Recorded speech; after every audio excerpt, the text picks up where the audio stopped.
আসসালামু আলাইকুম ওরহমতুল্লাহি ওবরাকাতু। আজকে আমরা দেখব রাইট ফর্ম অফ ভার্বের একটি গুরুত্বপূর্ণ নিয়মটি মূলত কি, ইংলিশ গ্রামারে এমন কিছু ভার্ব আছে যার পরবর্তীতে আরেকটা ভার্ব আসলে আমাদের অবশ্যই আইএনজি যুক্ত করতে হয়। আমরা একটি গল্প এবং টেকনিকের মাধ্যমে দেখব কীভাবে সেই ভার্বগুলো সহজে মনে রাখতে পারি।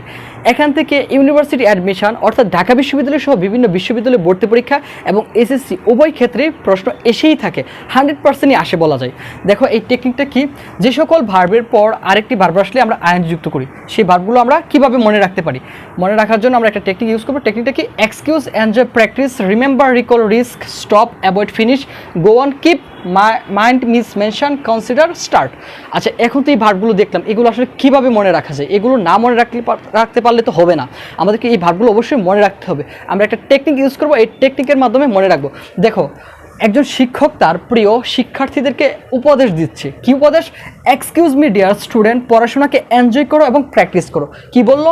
একজন শিক্ষক তার প্রিয় শিক্ষার্থীদেরকে বলছে, এক্সকিউজ মি ডিয়ার স্টুডেন্ট, পড়াশোনা এনজয় করো এবং প্র্যাকটিস করো। যেই পড়াশোনাগুলো তুমি শিখলা সেগুলোকে কী করো? রিমেম্বার এবং রিকল করার চেষ্টা করো, অর্থাৎ স্মরণ করার চেষ্টা করো। অন্যথায় কী করবা? তুমি রিস্কে পড়ে যাবা, অর্থাৎ ঝুঁকিতে পড়ে যাবা। পড়াশোনা কখনো স্টপ করো না, অ্যাভয়েড করো না, ফিনিশ করো না। স্টপ মানে কি? বন্ধ করে দেওয়া। অ্যাভয়েড মানে হচ্ছে এড়িয়ে চলা। ফিনিশ মানে কি? পুরোপুরি শেষ করে দেওয়া। এই পড়াশোনাকে স্টপ, অ্যাভয়েড, ফিনিশ কোনো কিছুই করা যাবে না। যা তুমি পড়ছো সেই পড়াশোনাকে কী করো? চালিয়ে যাও। গো অন অথবা কিপ, চালিয়ে যাও। আমার কথায় কোনো কিছু মাইন্ড করো না, অর্থাৎ মনে করো না। কথাগুলো অনেক মিস করবা, তাই তোমাকে মেনশন দিলাম। কথাগুলো তোমার কনসিডারে রেখো, অর্থাৎ বিবেচনায় রেখো। চলো আজকের পড়াশোনা শুরু করি বা স্টার্ট করি। ঠিক একইভাবে এই গল্পের মাধ্যমে আমরা মনে রাখতে পারি যে সকল ভার্বের পরবর্তীতে আরেকটা ভার্ব আসলে আইএনজি যুক্ত হয়। অর্থাৎ তোমাদের এই বোর্ডে যে ভার্বগুলো লিখলাম তার পরবর্তীতে যদি আরেকটা ভার্ব আসে, অবশ্যই এর পরবর্তী ভার্বের সাথে তোমাদের আইএনজি যুক্ত করতে হবে। আমি আবারও গল্পটা বলছি, সবাই একটু খেয়াল করো। একজন শিক্ষক তার প্রিয় শিক্ষার্থীদেরকে উপদেশ দিচ্ছে, এক্সকিউজ মি ডিয়ার স্টুডেন্ট, পড়াশোনা এনজয় করো এবং প্র্যাকটিস করো। যা এনজয় প্র্যাকটিস করলা সেগুলোকে রিমেম্বার এবং রিকল করার চেষ্টা করো, অন্যথায় রিস্কে পড়ে যাবা। পড়াশোনা কখনো স্টপ করো না, অ্যাভয়েড করো না, ফিনিশ করো না। পড়াশোনা চালিয়ে যাও। গো অন অথবা কিপ। আমার কথায় কোনো কিছু মনে করো না, মাইন্ড করো না। কথাগুলো অনেক মিস করবা, তাই তোমাকে মেনশন দিলাম। কথাগুলো তোমার কনসিডারে রেখো, অর্থাৎ বিবেচনায় রেখো। চলো আজকের পড়াশোনা শুরু করি, স্টার্ট করি। এই যে স্টার্ট, এই যে ভার্বগুলো আমরা দেখলাম, এই ভার্বের পরবর্তীতে যদি আরেকটা ভার্ব আসে, আমাদের চোখ বন্ধ করে আইএনজি যুক্ত করতে হবে।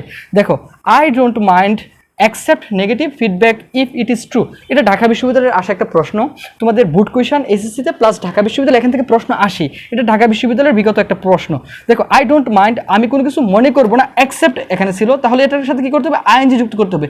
I don't mind accepting. এখানে কেন অ্যাকসেপ্টিং হলো? কারণ তার পূর্ববর্তীতে একটা ভার্ব আছে, ভার্বটা কি? মাইন্ড। মাইন্ডের পরবর্তীতে যদি আরেকটা ভার্ব আসে, কী করতে হবে? আইএনজি যুক্ত করতে হবে। ঠিক একইভাবে এখানে যতগুলো ভার্ব আছে তার পরবর্তীতে আরেকটা ভার্ব আসলে কী করবো? আমরা আইএনজি যুক্ত করব। খেয়াল করো, আই ডোন্ট মাইন্ড, আমি কোনো কিছু মনে করবো না। অ্যাকসেপ্টিং, গ্রহণ করতে। নেগেটিভ ফিডব্যাক, বিরূপ প্রতিক্রিয়া বা নেতিবাচক প্রতিক্রিয়া। ইফ ইট ইজ ট্রু, যদি এটা সত্য হয়। তার মানে আমরা যেহেতু এখানে একটা মাইন্ড পাইলাম, তার পরবর্তীতে ভার্বের সাথে কী করবো? অবশ্যই আইএনজি যুক্ত করতে হবে। অর্থাৎ এই বোর্ডের যতগুলো ভার্ব আছে এই গল্পের মাধ্যমে তুমি সহজে মনে রাখতে পারো, এবং তার পরবর্তীতে আরেকটা ভার্ব আসলেই তোমাদের চোখ বন্ধ করে আইএনজি যুক্ত করতে পারো। আচ্ছা, আমি আরেকটি উদাহরণ দিই যাতে করে তোমরা সহজে বুঝতে পারো। দেখো, আমরা অনেক সময় শিক্ষক কি বলে যে দ্য টিচার, দেখো, দ্য টিচার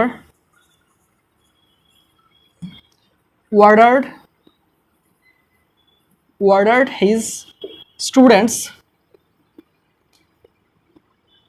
দেখো, the teacher ordered his student stop। এখানে কি হবে? Stop talking. দেখো, TALKING, স্টপ টকিং। শিক্ষক তার শিক্ষার্থীদেরকে আদেশ করলো কথা বলা বন্ধ করতে। এই যে এখানে একটা ভার্ব আছে কি? স্টপ, তার পরবর্তীতে আরেকটা ভার্ব আছে কি? টক। সেই টকের সাথে কি হয়ে গেল? আইএনজি হয়ে গেল। অর্থাৎ এখানে যতগুলো ভার্ব তুমি দেখতে পাও তার পরবর্তীতে যদি আরেকটা ভার্ব আসে, চোখ বন্ধ করে আইএনজি যুক্ত করবা। আর গল্পটা কীভাবে মনে রাখবা? শিক্ষকের দেওয়া ছাত্রদেরকে উপদেশটা। আশা করি এই টেকনিকটি তোমাদের খুবই ভালো লেগেছে। ভালো লাগলে আমাদের সাথেই থাকো। ধন্যবাদ সবাইকে।